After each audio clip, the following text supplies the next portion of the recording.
Hello students. So আমি last video আমাৰ video আছিলে last video ত আমি narration পঢ়িছিলো য'ত আমি narrationৰ general যিখিনি changes আছিল এই changes খিনি আমি পাইছিলো কিহৰ আমি change পাইছিলো narrationৰ যে narration যেতিয়া তোমাৰ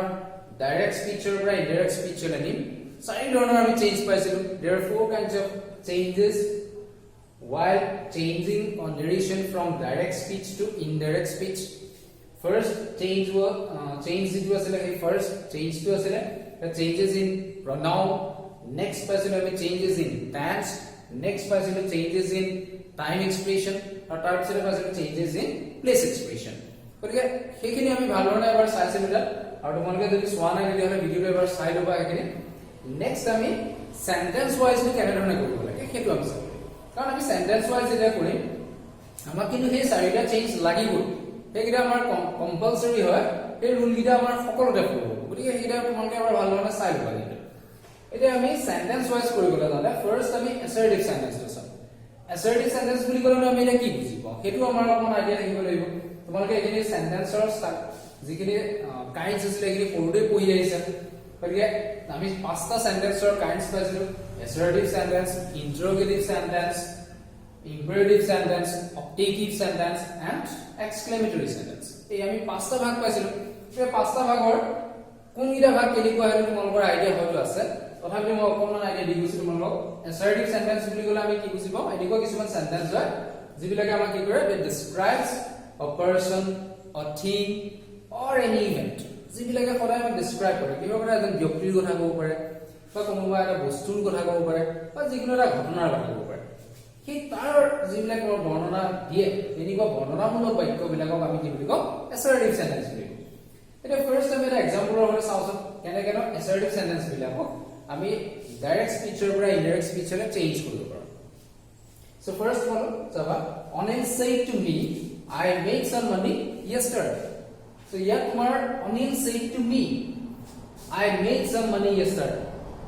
এই ইনভার্টেড কমাৰ ভিতৰত যেটো আমাৰ ৰিপোৰ্টেড ক্লজ বা ৰিপোৰ্টেড স্পিচ আছে সেই তাৰ আমি তাৰ সেন্টেন্সটো চাম এই সেন্টেন্সটো এটা অ্যাসাৰ্টিভ সেন্টেন্স হয় I made some money yesterday পইচা উপাৰ্জন কৰা যিটো ঘটনা আছিল সেইটোৰ বিষয়ে কৈছে ডেসক্ৰাইব কৰিছে এই অ্যাসাৰ্টিভ সেন্টেন্সটো চেঞ্জ কৰিবলৈ যাওঁতে আমাৰ এটা কথা তোমালোকে সদায় গুৰুত্ব দিবা সেইটো হৈছে এই ৰিপৰ্টিং ভাৰ্বটো যদি এটা অবজেক্ট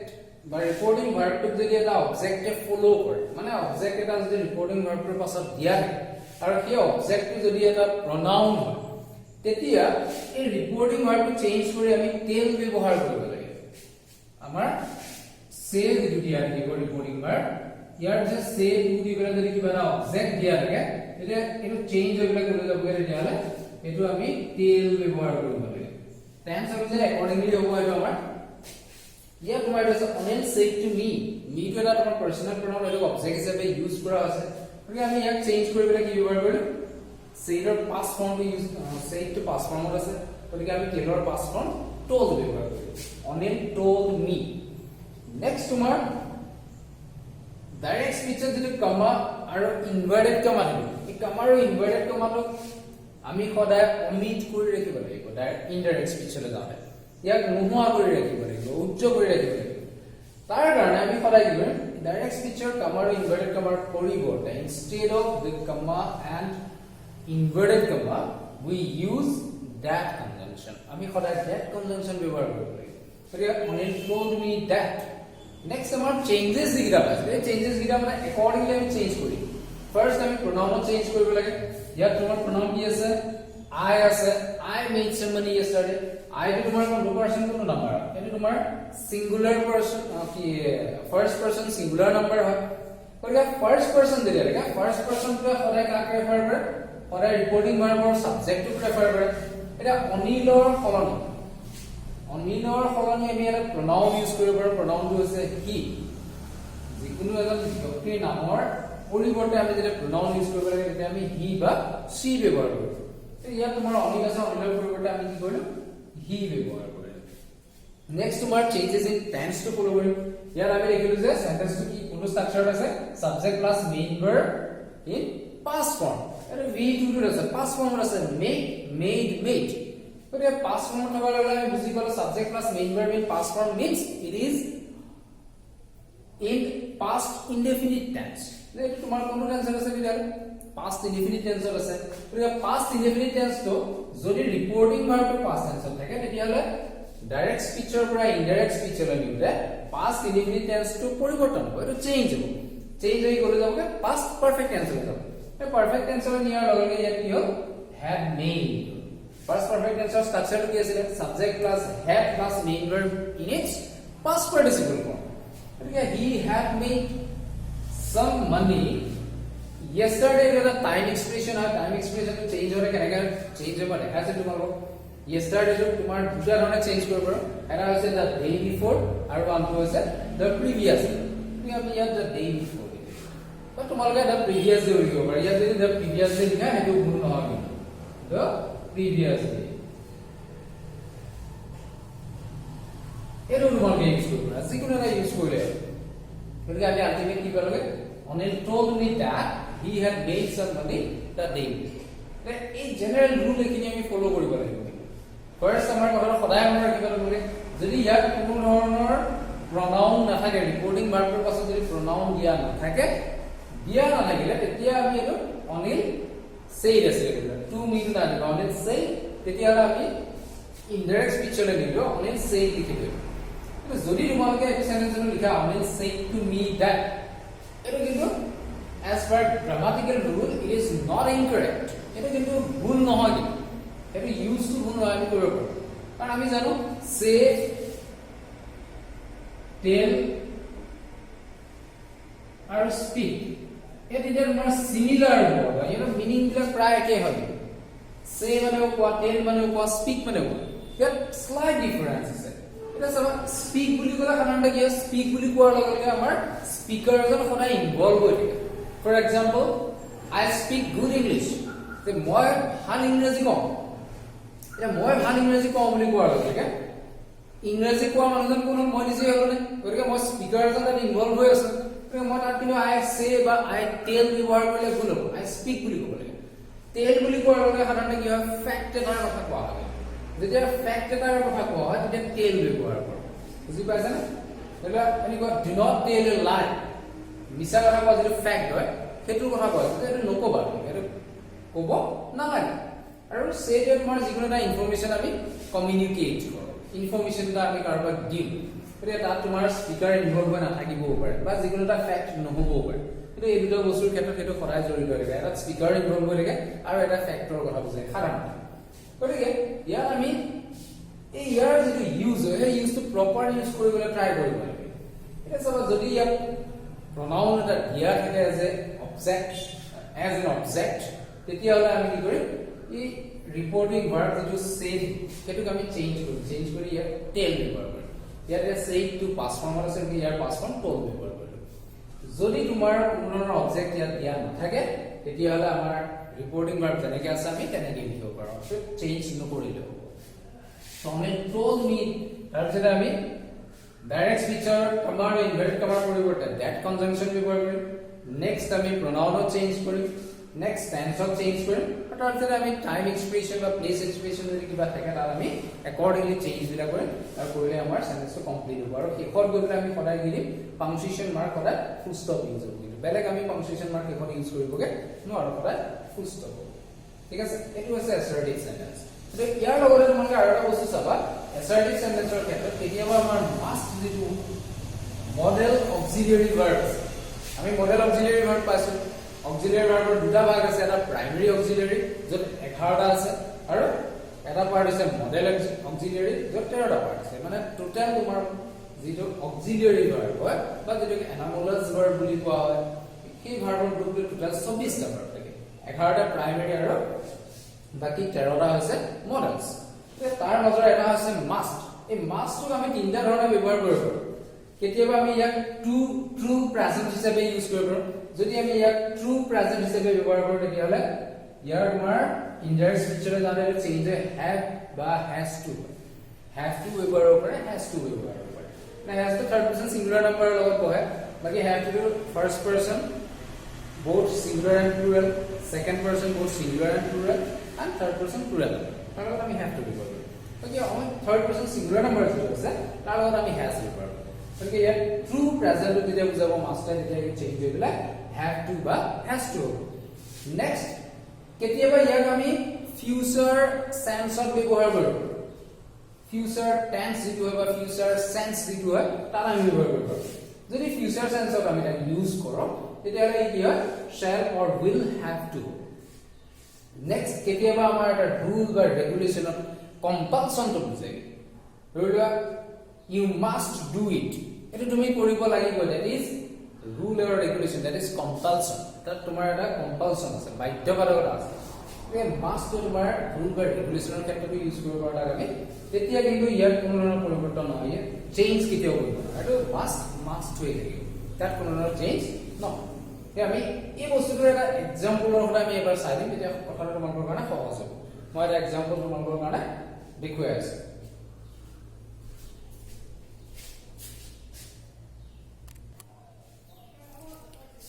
এটা চাবা তোমালোকৰ কাৰণে মই এক্সাম্পল কিটা দেখাই দিছো সো ফাৰ্স্ট আমি যাম as a true present যেতিয়া মাষ্টক আমি ট্ৰু প্ৰেজেন্ট হিচাপে ইউজ কৰিম তেতিয়া কি হ'ব he said I must write now তো মই এতিয়া লিখিবই লাগিব এটা তোমাৰ ট্ৰু প্ৰেজেন্টক ৰেফাৰ কৰিছে এতিয়াৰ কথাটো কৈছে ইয়াত তোমাৰ আমাৰ ট্ৰু প্ৰেজেন্টক ক'লে কি হয় has to বা have to ব্যৱহাৰ এতিয়া he said এৰ past tense আছে ৰিপৰ্টিং হয় তো past tense থাকে ইয়াৰ টেন্সত পৰিৱৰ্তন হ'ব that তো আহিবই কমাৰ ইনভাৰ্টেড কমাৰ পৰিৱৰ্তে I তো he to প্ৰেফাৰ কৰিছে গতিকে এটো pronoun to change হয় he হ'ব he এতিয়া এটো তোমাৰ have to বা has to ইউজ নকৰ কিয় নকৰ কাৰণ ইয়াত এটো ৰিপৰ্টিং হয় past tense আছে past form লৈ গুছি যাব এতিয়া have to he had to write then out of then এটা যদি এটো he says থাকিলে তেতিয়া he says that he has to write then হেতু হ'ব নেক্সট তোমাৰ যদি আমি ফিউচাৰ টেন্সত ইউজ কৰো এতিয়া কেনে কোৱা যাব যে he said I must do this tomorrow এই ফিউচাৰ টেন্সত কৈছে না যে মই এটো কেতিয়া কৰিব লাগিব মই অহা কালিলে কৰিব লাগিব tomorrow কৰিব লাগিব কিন্তু এটো তোমাৰ ফিউচাৰ টেন্সটো প্ৰেফাৰ কৰিছে তো ফিউচাৰ টেন্সটো প্ৰেফাৰ কৰিলে আমাৰ shall have to বা will have to ব্যৱহাৰ কৰিব লাগে ইয়াত আমি accordingly কৰিম যে he said that কমাৰ ইনভাৰ্টেড কমাৰ কাৰণে এটা I টো he টো বুজিছে যে he হ'ব must to word কি হ'ব will he লগত will have to হ'ব লাগে ইয়াত ৰিপৰ্টিং ভাৰ্ব past tense আছে গতিকে আমি কি ব্যৱহাৰ কৰিম would have to he would have to do that the next day বাকি কিটা তোমাৰ চেঞ্জেস তোমাৰ accordingly হ'ব আমি আগতে পাই আছো নেক্সট যেতিয়া ৰুল বা ৰেগুলেশন হিচাপে rule by regulation হিচাপে থাকিলে কি হয় he said to me you must respect your teachers তুমি তোমাৰ শিক্ষাগুৰুসকলক সন্মান কৰিবই লাগিব এইটো ৰুল বা ৰেগুলেশন হিচাপে আছে তোমাৰ কম্পালশন এটা আছে ৰুল বা ৰেগুলেশন হিচাপে যেতিয়া দেখুৱা হ'ব ৰুল বা ৰেগুলেশনটো দেখুৱাৰ লগে লগে তোমাৰ কি হ'ব ইয়াত the auxiliary must does not change যেটো কেতিয়াও চেঞ্জ নহয় ইয়াত কোনো পৰিৱৰ্তন আমি কৰিব নালাগে যেনেকৈ আছে তেনেকৈ লিখিলো he told me that you to কাক কৈছে he sorry you to তোমাৰ সেকেন্ড পাৰসন হলে সদায় অবজেক্টটো বুজাব me to বুজাছে me সাবজেক্ট ফৰ্মটো I গতিকে আমি আই লিখিলো I must respect your to তোমাৰ কাক বুজাছে এটা থাৰ্ড পাৰসন হয় your এই তোমাৰ অবজেক্টটো বুজাব me to বুজাব মানে me এটা তোমাৰ you sorry এটা সেকেন্ড পাৰসন হয় you to তোমাৰ তাৰ পজিটিভ ফৰ্ম your ঠিক তেনে ধৰণে I to pronoun from me আৰু I to পজিটিভ ফর্ম কি হয় my গতিকে my my teachers গতিকে আলটিমেট কি হলগে he told me that I must respect my teachers এই তিনটা তোমালোকে মনত ৰাখিবা কথা এটা ট্ৰু প্ৰেজেন্ট এটো চেঞ্জ হলে তোমাৰ have to or has to হ'ব যদি ফিউচাৰ টেন্সত ইউজ কৰা যায় তেতিয়াহলে must to চেঞ্জ হৈ পেলাই কি হ'ব shall have to or will have to হ'ব আৰু যদি ৰুল বা ৰেগুলেশনৰ ব্যৱহাৰ কৰা হয় তেতিয়াহলে তাৰ কোনো পৰিৱৰ্তন নহয় এটো হৈছে আমাৰ assertive sentence নেক্সট আমি interrogative sentence interrogative sentence টো কেনে ধৰণে narration change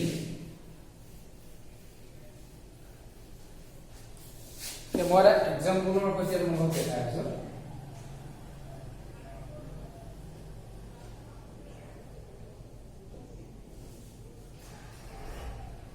এটা ইন্টাৰোগেটিভ সেন্টেন্স বুলি ক'লে সাধাৰণতে আমি ইন্টাৰোগেটিভ সেন্টেন্সৰ pattern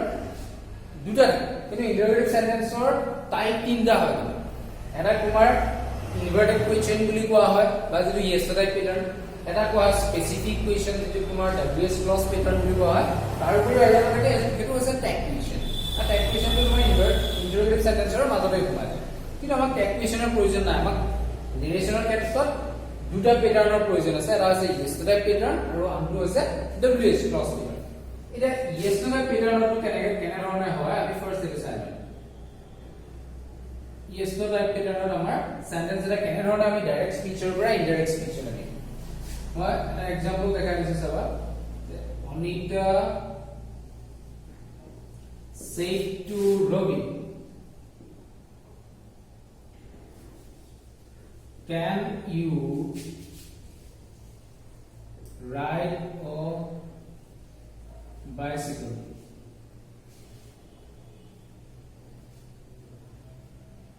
It's an answer. Anika said to Ravi, can you ride a bicycle? এটা আমি দেখা বলি কি আছে গা question mark দিয়া আছে মানে আমি আলটিমেট বুজি পালো এটা ইন্টাৰোগেটিভ sentence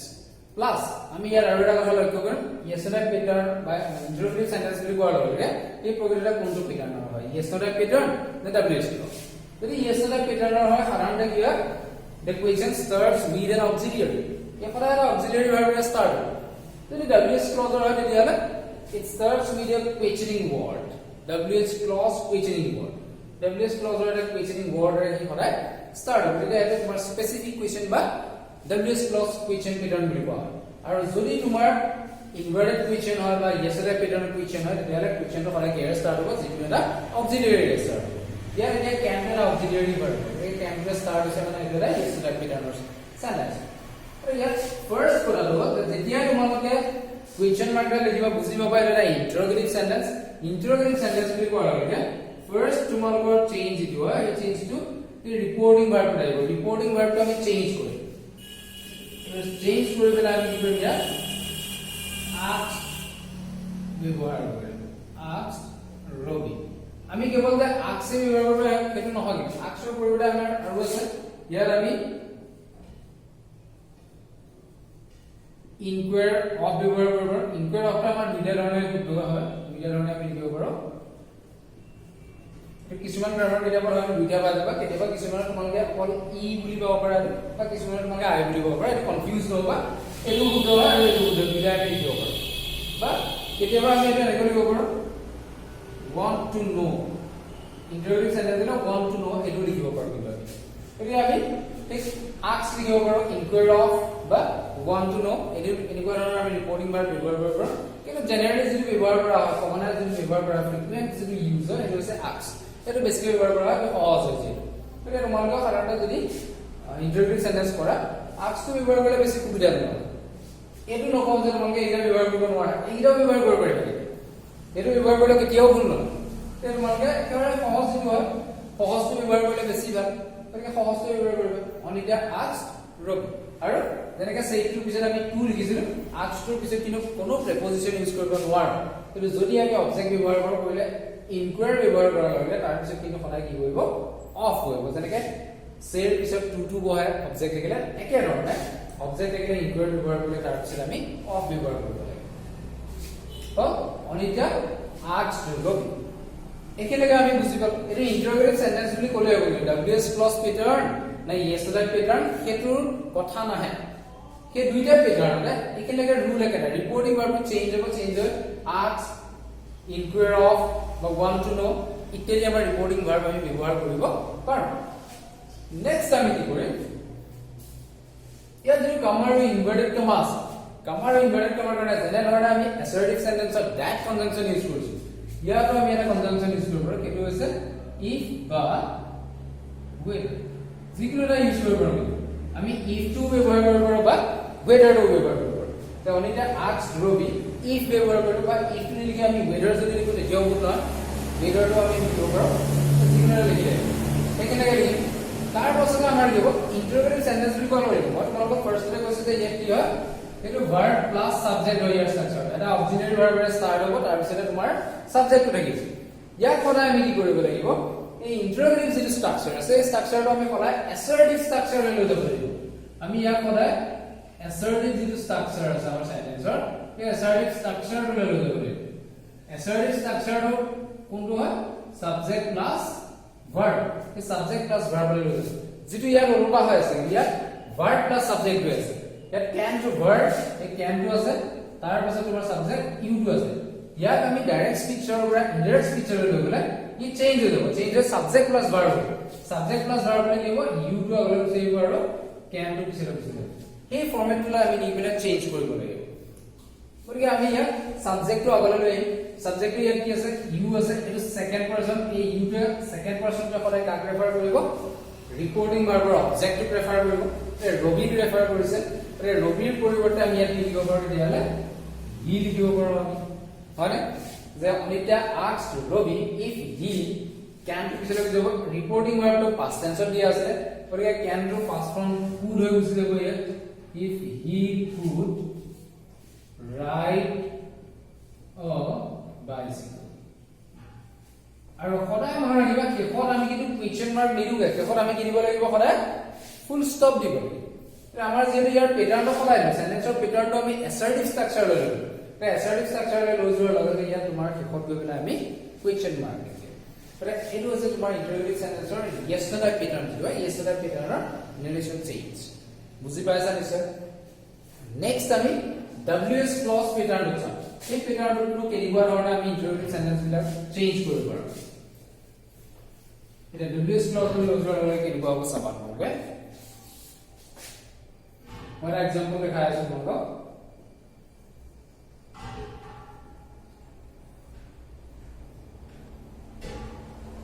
The teacher said to me, what are you doing here? Yes, the teacher said to me, what are you doing here? What are you doing here? Question mark পালৈ আমি দেখিলোৱে আৰু ইয়াত ডাইৰেক্ট স্পিচত যেতিয়া আমাৰ reported স্পিচটো চাম reported স্পিচটো যদি আমি question mark লাগো বুজি পালো এটা ইন্টাৰগ্ৰেটিভ সেন্টেন্স এই ইন্টাৰগ্ৰেটিভ সেন্টেন্স বুলি ক'লে প্ৰথমতে আমি পাইছো যে ৰিপৰ্টিং ভাৰ্বটো চেঞ্জ কৰিব লাগিব চেঞ্জ কৰি ask inquire of want to know ইত্যাদি আমি ব্যৱহাৰ কৰিব আমি accordingly ব্যৱহাৰ কৰিম the teacher এটা পাস ফৰ্মত আছে গতিকে আমি আক্সৰ পাস ফৰ্ম asked লিখিলো asked me এটা নেক্সট হ'ব ইয়াত আগতে জানো আমি yesterday পেটাৰ্নটো কমাৰ ইনভাৰ্টেড কমাৰ কাৰণে এটা that কনজাংশন আছিল বা whether আনিছিল ইয়াত কিন্তু আমি এনেকুৱা কোনো কনজাংশন আনিব নালাগে ইয়াত যেটো তোমালোকৰ কুৱেশ্চনিং ওৱৰ্ড দিয়া লাগিব WS ক্লজৰ যেটো কুৱেশ্চনিং ওৱৰ্ড এই কুৱেশ্চনিং ওৱৰ্ডটো কনজাংশন হিচাপে আমি ইয়াত ব্যৱহাৰ কৰিম এটো কনজাংশন হিচাপে ব্যৱহাৰ কৰিম কম্পাৰ ইনভাৰ্টেড কমাৰ পৰিৱৰ্তে ইয়াত কনজাংশন আমি কি ব্যৱহাৰ কৰিম দিলে এই যে কুৱেশ্চনিং ওৱৰ্ড দিব কুৱেশ্চনিং ওৱৰ্ডটো ব্যৱহাৰ কৰিম এই what তাৰ পিছতে আমাৰ এই বস্তুটো উঠি যোৱা লাগে এটো তোমাৰ yesterday পেটাৰ্নৰ সেন্টেন্স হৈ গুছি গ'ল না এটো verb plus subject হৈ গুছি গ'ল verb plus subject আৰু এটো আমি ৰোটেট কৰিম সাবজেক্টটো আগলৈ আনিব লাগিব ভাৰ্বটো আমি পিছলৈ লৈ যাব লাগিব মানে ইয়াত you টো আগলৈ গুছি আহিব আৰু are টো পিছলৈ গুছি যাব মানে you are doing here আৰু you টো তোমাৰ সদায় ভাৰ্বৰ কৈছে সেকেন্ড পাৰসন হোৱাৰ লগে লগে সদায় তোমাৰ কাক প্ৰেফাৰ কৰিব অবজেক্টটো প্ৰেফাৰ কৰিব ফাৰ্স্ট পাৰসন হলে সাবজেক্ট সেকেন্ড আৰু থাৰ্ড পাৰসন হলে সদায় ৰিপৰ্টিং ভাৰ্বৰ অবজেক্টটো প্ৰেফাৰ কৰিব কি অবজেক্ট কি আছে মি তে মিৰ পৰিৱৰ্তে আমি কি ব্যৱহাৰ কৰিম ইয়াত সাবজেক্ট ফৰ্মত I ব্যৱহাৰ কৰিম what I are doing মানে এটা তোমাৰ subject plus main be verb in present form plus main verb and okay এটা স্ট্রাকচার কোনটো স্ট্রাকচার হয় এটা প্রেজেন্ট কন্টিনিউয়াস টেন্সৰ হয় সাবজেক্ট আছে তাৰ প্ৰেজেন্ট টেন্সৰ be verb কিটা আছে তাৰ পিছত মেইন ভাৰ্বৰ লগত ing যু হৈ আছে কিন্তু প্ৰেজেন্ট কন্টিনিউয়াস আছে আৰু প্ৰেজেন্ট কন্টিনিউয়াস টেন্সটো ৰিপৰ্টিং ভাৰ্ব পাস্ট টেন্সত থকাৰ মানে এটা তোমাৰ পাস্ট কন্টিনিউয়াস হলে পৰিৱৰ্তন হৈ যাব এটা পাস্ট কন্টিনিউয়াস টেন্স হলে পৰিৱৰ্তন হৈ গলে কি হ'ব what I was doing here এটা তোমাৰ প্লেস এক্সপ্ৰেছন হয় এই প্লেস এক্সপ্ৰেছনটো চেঞ্জ হৈ গলে এটো কি হৈ যাব দিলে dear or কি হ'ল গৈ পেলাই ফুল ষ্টপ কোৱেশ্চন মাৰ্ক উঠি যাব বুজি পাইছা যে the teacher asked me what I was doing there ইয়াত তোমালোকে সদায় মনত ৰাখিবা যে আমি এইখিনি একেবাৰে আগতে বুজি পালে আগতে বুজালো এইখিনি কমাৰ ইনভাৰ্টেড কমাৰ কৰিলে ইয়াত নতুনকৈ কনজাংশন একো আনিব নালাগে ইয়াত কোৱেশ্চনিং ৱৰ্ড যিয়ে নাথাকে what আছে why আছে where আছে when আছে বা how আছে যিয়ে নাথাকে লাগে যিটোকে থাকিব সেইটোকে আমি এজ এ কনজাংশন ইউজ কৰিলে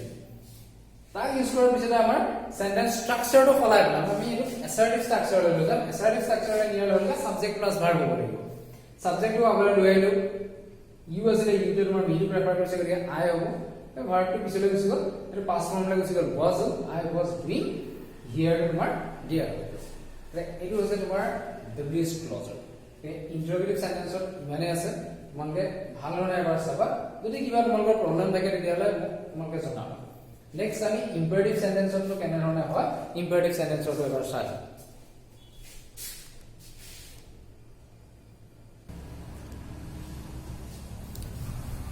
নেক্সট আমাৰ তোমালোকে ইম্পাৰেটিভ সেন্টেন্স বুলি কোৱাৰ লগে কি থাকিব আমাৰ ইম্পাৰেটিভ সেন্টেন্সত কিছু মুড থাকে ধৰি লওক অৰ্ডাৰ থাকিব পাৰে ৰিকুৱেষ্ট থাকিব পাৰে এডভাইস থাকিব পাৰে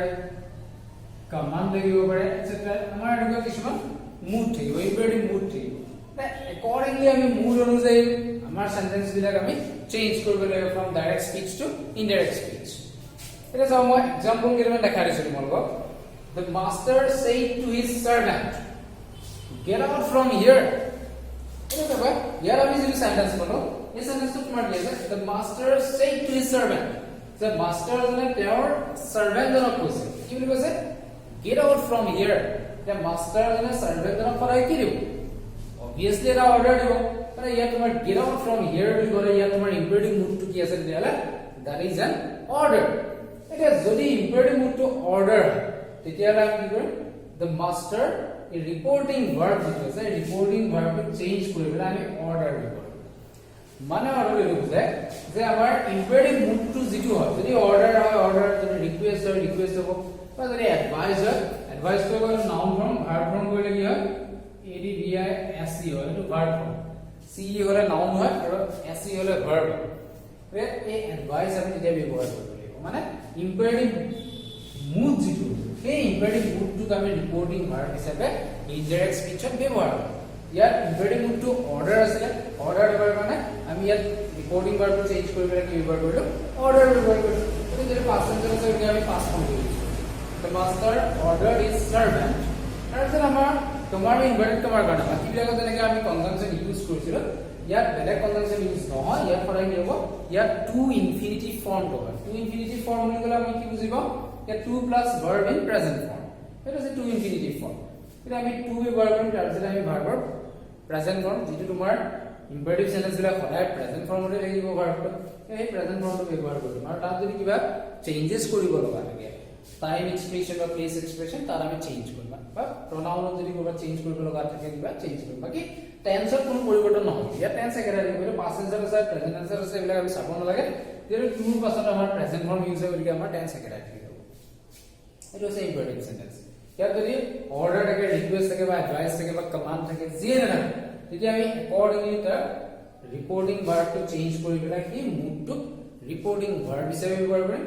কমান্ড ইনভাৰ্টেড কমান্ড উঠাই পেলাই আমি তাত কি ব্যৱহাৰ কৰিম তেতিয়াহ'লে আমি টু ইনফিনিটিভ কৰি দিম তেতিয়া আমাৰ সেন্টেন্সটো নিজে নিজে ইনডাইৰেক্ট স্পীচলৈ গুচি যাব সো নেক্সট কেতিয়াবা আমাৰ কি হয় এনেকুৱা কিছুমান সেন্টেন্স আমি পাব পাৰোঁ য'ত ইম্পাৰেটিভ মুডটো কি হয় এইটো আমি নাজানিবও পাৰোঁ it may be uncertain to us eto amar gonna uncertain hobo pare generally he said to me don't run in the sun yeah the was that don't run in the sun it may be an order it may be an advice whatever jikono hobo pare to order hobo pare advice hobo pare ba tomar request to koribo pare request korle saranota baru english tomar please to ব্যৱহাৰ কৰিব please don't run in the sun eto request hobo otherwise it will more advice you over tomar mother is because don't run in the sun it will advise you over but কেতিয়াবা তোমাক তুমি ৰ'দত ঘূৰি ফুৰিছা তেতিয়া তোমাক ক'ব পাৰে don't run in the sun সেইটো তোমাক কোন দাবী দিব পাৰে এটা অৰ্ডাৰ হ'ব পাৰে কিন্তু আমাৰ ইম্পাৰেটিভ মুডটো কি হয় যদি আনসাৰ্টেইন যদি আমি সেইটো বুজি নাপাওঁ তেতিয়া আমি ৰিপৰ্টিং ভাৰ্ব লিখিব say to এই ৰিপৰ্টিং ভাৰ্বটো চেঞ্জ কৰি আমি ask বা tell ব্যৱহাৰ কৰিব এটো আমি কি কৰিম ask বা tell ব্যৱহাৰ কৰিব ইয়াত কেনেধৰণৰ কৰা হবে হি এটো ৰিপৰ্টিং ভাৰ্বটো পাছ ফৰ্মত আছে সেইটো আছে গতিকে আমি ইয়াত কি কৰিব পাৰিম told me বা ইয়াত আমি asked me লিখিব পাৰো হি asked me এটো লিখিব পাৰো তাৰপিছত আমাৰ এটো do not মানে নেগেটিভ সেন্টেন্স এটা দিয়া আছে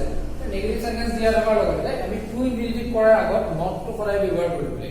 এটা সদায় মনত ৰাখিবা আমি টু প্লাস ভাৰ্বৰ বেস ফৰ্ম লিখাৰ আগত আমি not টো ব্যৱহাৰ কৰিব do not টো not টো গুচাই দিব do টো নাহে কাৰণ ইম্পেৰেটিভ সেন্টেন্স দিয়া তোমাৰ অক্সিলাৰি ভাৰ্ব do টোৰ সহায় ল'ব লাগে যদি আমি নেগেটিভ সেন্স লাগে গতিকে do not run in the sun দেখি do not টোৰ পৰা do টো উঠি যাব অকল not টো আহিব not to run in the sun পিছৰ টু ইনফিনিটিভ একে থাকি যাব গতিকে ইম্পেৰেটিভ mood টো আনসাৰ দি হ'লে আমি ৰিপৰ্টিং ভাৰ্বটো চেঞ্জ কৰি পেলাই আমি then বা ask ব্যৱহাৰ কৰিম আৰু পিছত আমি টু ইনফিনিটিভ কৰিম যদি not থাকে মানে do not যেতিয়া থাকিব তেতিয়াহ'লে আমি not টো আগলৈ আনিম তাৰপিছত টু ইনফিনিটিভ কৰিম আৰু do টো উঠি দিছে হ'ল নেক্সট আমাৰ কেতিয়াবা আমাৰ ইম্পেৰেটিভ সেন্টেন্স বিলাকত let লগাই দিলে let লগাই দিলে তোমাৰ কেতিয়াবা কি হয় সাজেশন বা প্ৰপ'জাল হৈ যায় ইয়াত এই সেন্টেন্স লবা he said to me let's go for a walk এটা প্ৰপ'জাল কৰা আছে না এটা সাজেশন দিয়া আছে না let's go for a walk বল আমি অকমান খোজকাঢ়ি বল আমি অকমান ফুৰি আহো আমি অকমান ফুৰি আহো বা আমি অকমান ওলাই যাওঁ এনেকুৱা বিলাক মাৰ দিয়া that is a suggestion or it may be a proposal এটা proposal হ'ব পাৰে বা suggestion হ'ব পাৰে যদি proposal বা suggestion তেতিয়া আমি ৰিপৰ্টিং ভাৰ্বটো চেঞ্জ কৰি propose বা suggest ব্যৱহাৰ কৰিম আৰু সদায় মনত ৰাখিবা যেনেদৰে আমি সেইটোৰ লগত টু ব্যৱহাৰ কৰিছো বা সেইটোৰ লগত টু ব্যৱহাৰ কৰিম ঠিক একেধৰণে propose বা suggest লিখিলেও আমি তাৰ লগত preposition to ব্যৱহাৰ কৰিব লাগিব যে he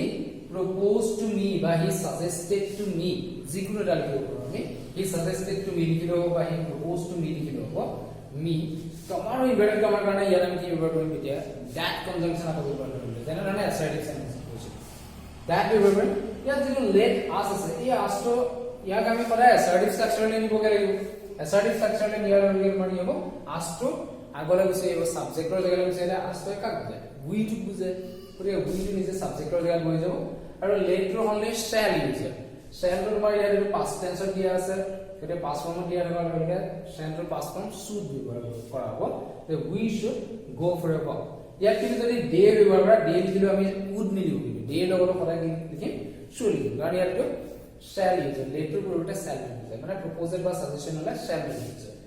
এই shall টোৰ পৰিৱৰ্তে আমি ইয়াত কি কৰিম tense অনুযায়ী আমি তাক shall বা should ব্যৱহাৰ কৰিম he